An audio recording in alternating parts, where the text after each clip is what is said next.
The second abstract we submitted in the Nelson case was done with Ryan Harris, one of the associates in the office who had actually worked on that case with my partners for trial.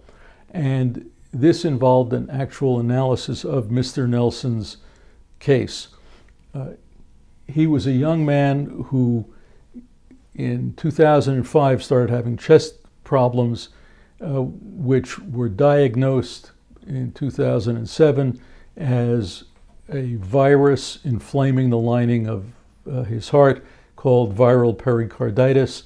As a result, he was taken to surgery and had an operation to basically decompress the heart. He did really well for a number of years, but in 2012 had more symptoms.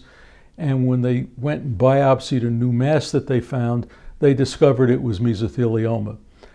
In fact, when we went back and asked the doctors to look at the original pathology specimens, they discovered after using more sophisticated tests and stains that in fact in 2007 it was also a mesothelioma, although the diagnosis wasn't made at that time.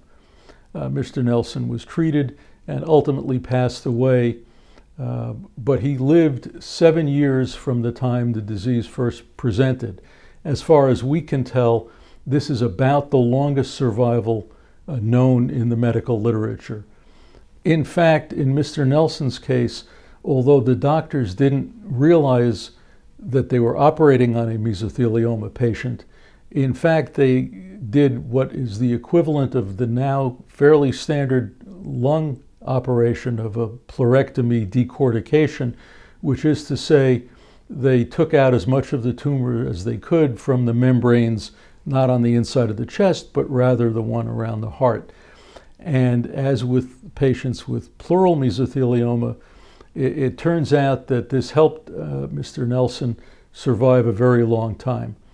The lesson that we learned here in this case and that we hope to share with the physicians at Cape Town is that this disease is not necessarily as bad as people have always thought, and that in fact aggressive treatment, surgery, can really significantly prolong a patient's life if they just give them the chance.